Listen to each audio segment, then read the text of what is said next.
I had no prior knowledge of the Watergate break-in.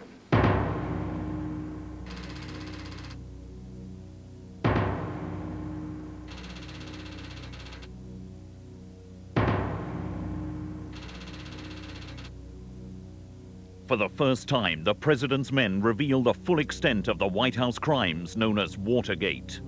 There was pressure from the White House, from me, and from the president to the committee to get their campaign intelligence activity going. They were carrying out Richard Nixon's instructions day to day. I said, I don't care how you do it, the president wants the papers back.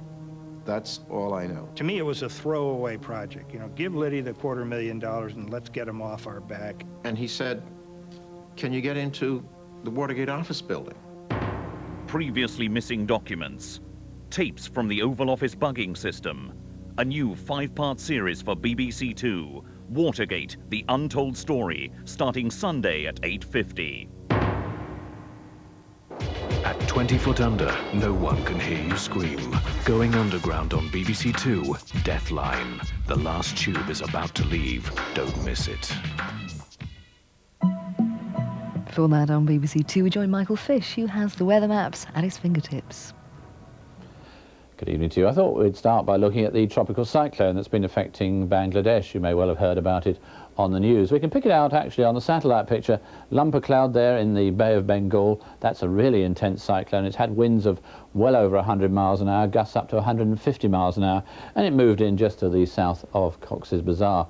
We're now looking to some very large amounts of rain, so that means some severe flooding as well as those damaging winds, and there may well be some quite high tides to go with it, so something to keep an eye on in the next day or so. Now, closer to home we have an area of low pressure, nothing as vicious as the one in the Bay of Bengal, but even so it's going to slip in towards Ireland and produce some more unsettled weather in the next couple of days. Now, we've had some rain this evening across parts of Ireland. That's going to be slipping northwards, affecting the Hebrides for a while, but most places, as you see, should be fine and dry for much of the time. Some more outbreaks of rain, though, coming in towards the south of Ireland and in towards southwest England by the end of the night. Those western areas will see a fairly warm night, only down to about 9 degrees, but fairly chilly in the more central and northern parts of England and into eastern Scotland.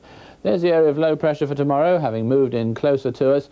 It's going to be a dry and bright start, I think, virtually everywhere, but we'll have showery rain across Ireland into the southwest, and these showers will work their way eastwards during the course of the day, and one or two of them could turn out to be quite heavy, especially in the southeast of England. A rumble of thunder mixed in there as well. Northwest of Scotland looks as if it's going to stay fine and dry, the best of the sunshine. Eastern Scotland and northeast England, on the other hand, probably will be fairly cloudy, and with a strong wind coming in, as you can see here, a southeasterly wind, and that means it's going to be feeding in from the North Sea, where the temperatures at the moment are pretty low. It will peg those temperatures down to about 12 degrees or so, whereas the more sheltered and brighter inland areas should have a fairly warm day again, up to 19 or 20 degrees. The low pressure continues to creep in towards Ireland on to Wednesday, a fair number of isobars as well, so it's going to be quite windy in most parts. And although it'll start off fairly bright, generally speaking, during the day on Wednesday there'll be showers and even some longer outbreaks of rain, and some of those outbreaks of rain could be quite heavy with some hail and thunder mixed in as well. Temperatures around about the normal for the time of year. Thursday starts off fine and dry, and then we have a new Atlantic system bringing some rain across from the west to all parts during the course of the day. And Friday again we keep the rather unsettled theme, at least we do for the more western areas. Well, having gone a long way ahead, let me end on a little resume for you. Fairly cool and cloudy along that northeastern coast. There's eastern coast there.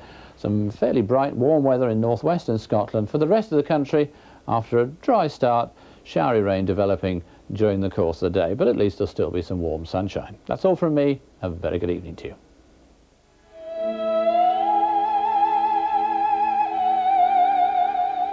Obscurity has its secrets to reveal. Like the strongest passion, always concealing itself in silence. Giving voice to some exceptional women, A Skirt Through History is a new series which dramatizes their remarkable experiences and brings to life intimate and often secret writings. I dare to say that I'm like no one in the whole world. A first-hand account of sexual love between women, the past redressed in A Skirt Through History, beginning Friday, 9:30 on BBC Two.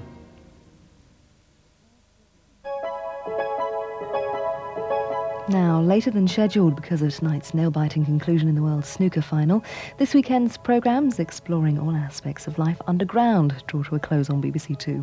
Every commuter's worst nightmare comes true as Donald Pleasance stars with Christopher Lee in the film Deathline.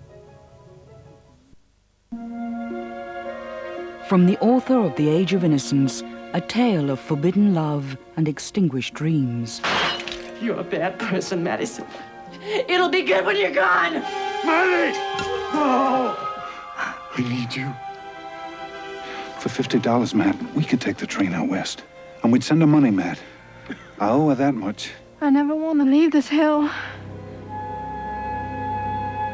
Liam Neeson and Patricia Arquette star in Ethan Frome, Wednesday at 9 on BBC Two. It's now just after 12 minutes to 3 and time to say goodnight. So on behalf of all of the team on BBC Two tonight, I'd like to wish you a very happy and peaceful night. Good night.